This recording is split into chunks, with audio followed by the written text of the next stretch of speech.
she said. Don't leave me, Mommy.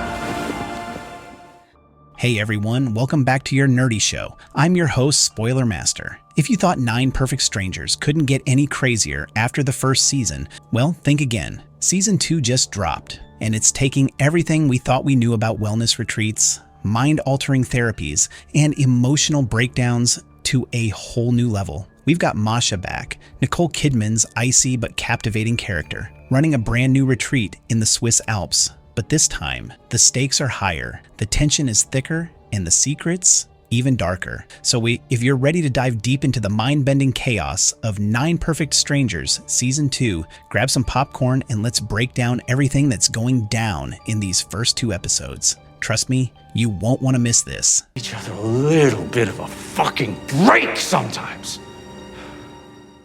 Mashas New Life after Tranquillum House. If you've been following the show, you know that Season 1 ended with Masha fleeing Tranquillum House in the wake of the chaos that unfolded there. By the time Season 2 kicks off, Masha's life has drastically changed. She's no longer the mysterious wellness guru she once was. She's gained a kind of notorious fame, being featured in The New Yorker, becoming the subject of a best-selling novel thanks to Melissa McCarthy's character Frances, and even becoming the target of multiple federal investigations. But despite the attention, Masha's focused on one thing: pushing the boundaries of her radical psychedelic treatments. In fact, these therapies, while deeply transformative, have never been tested on humans until now. This new phase of her life takes her back to her roots, as she's invited to run a new wellness retreat in the Swiss Alps, a place called Zauberwald. Now I know what you're thinking, another retreat. Yes, but this one has a different energy. It's far from being a peaceful escape. It's a ticking time bomb of emotions,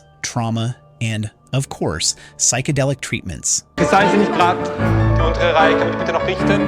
Dankeschön, super. The invitation to Zauberwald Masha doesn't exactly jump at this opportunity. She's practically served with subpoenas from all directions. To escape the mounting pressure, she's convinced to take up the offer of running Zauberwald. And why the Alps? Well, not only is it remote, but it also offers a chance for Masha to restart. Plus, Zauberwald holds a deeply personal significance for her. It's where Masha first discovered the healing power of psychedelics after the devastating loss of her daughter, Tatiana. Years ago, she came here completely broken. Over time, the drugs helped her reconnect with her daughter in ways that both soothed and tormented her. But now, things are different. Instead of feeling comforted by these experiences, Masha feels haunted, and it's clear that the ghosts of her past are about to complicate things in a big way. This flashback to Masha's grief and healing sets the tone for what's coming. Zauberwald is not just a physical retreat, it's an emotional minefield.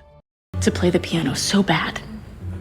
You brought me to a cult? No, listen, it's a transmission. A new beginning and a new group of strangers. Masha's invitation to run Zauberwald comes from Helen, the former manager of the retreat, who also introduced Masha to the psychedelic treatments. But this time, Helen's offer isn't without risk. Zauberwald is in need of revival, and there's a lot riding on this program working. To make sure it does, Masha must carefully select a group of guests whose paths will intertwine in profound and unpredictable ways. The first group of guests trickle in, each bringing their own baggage, and I mean that literally and figuratively. First up, we have Imogen, who's dealing with a strained relationship with her mother, Victoria. Victoria, by the way, isn't just a guest. She's been to Zauberwald several times before and has a reputation for skipping out on her bills. This time, though, Masha's got Victoria's credit card on file. Imogen, understandably, isn't thrilled about her mother's attitude toward the retreat. Next, we meet Brian Tumpkin.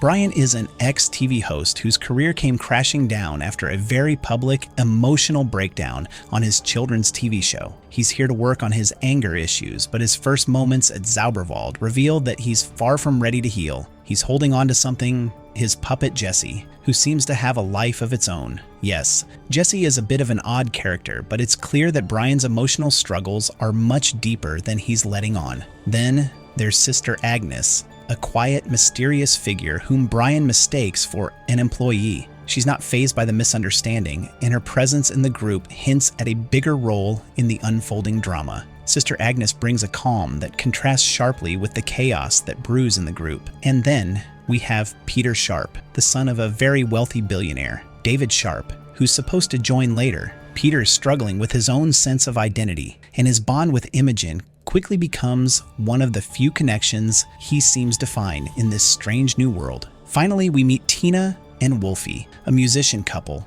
Tina used to be a piano prodigy, but now she's lost her ability to hear the music in her head. Wolfie, her girlfriend, is hoping Masha's methods will break through Tina's mental block, but Tina's not as keen on the whole thing. She feels more like she's being dragged into a cult than a healing experience. That was Nate from the Nut Bunch gang. I didn't do anything sexual with anyone. The tensions within the group. From the moment these guests arrive at Zauberwald, it's clear that things aren't going to be smooth sailing. Masha's presence looms over the group like a dark cloud, and there's an undeniable tension brewing. On the surface, it's all about healing, but beneath the surface, it's a powder keg ready to explode. Masha is not just running a wellness retreat, she's conducting an experiment, and she's pushing her guests to confront their deepest fears and unresolved trauma. One of the first exercises involves a foraging task that forces the group to work together. The tension between them is palpable, and it doesn't take long for things to go sideways. Brian, who's still struggling to control his anger, is put in charge of the group. The moment Imogen challenges his authority, it sets off a chain of events. The group fractures further as each person starts to unravel their personal issues. Imogen's anger toward Brian becomes a central focus, but it's clear her real problem is with her mother, not Brian. Meanwhile, Tina's frustration with the retreat only grows, especially when she feels like she's being forced into something she doesn't believe in. Wolfie tries to be supportive, but Tina's walls are hard to break through. The emotional stakes are rising, and it's only a matter of time before everything boils over. Emma, good night. You guaranteed me full autonomy over choosing. Masha's hidden agenda. As the days go on, it becomes increasingly clear that Masha has a hidden agenda with this retreat. She's not just helping people heal, she's carefully orchestrating their emotional journeys. She understands that in order for real change to happen, she needs to push these people to their breaking points. But what's even more intriguing is Masha's relationship with David Sharp, Peter's father. Masha clearly knows David already, and their connection hints at something far more complex than it seems on the surface. By the end of the second episode, we get a jaw-dropping revelation. Masha and David have an affair of sorts. This complicates things even further, as it raises the stakes for the entire retreat. Is Masha trying to heal David? Or is there a deeper, more personal reason she's chosen to involve him in this program? This twist sets the stage for the drama to escalate even more. We cannot start until everyone is here, so when will he... Our nerdy thoughts. By the end of the second episode, we've seen just how far Masha is willing to go in her quest to push the limits of her psychedelic treatments. This season is shaping up to be an emotional roller coaster, with each guest unraveling in their own way. Masha's methods may seem unorthodox, but there's no denying their power to force people to confront their deepest fears. So what do you think is going to happen next? Will Masha's radical treatments lead to breakthroughs or breakdowns? And what role does David Sharp play in all of this? One thing's for sure,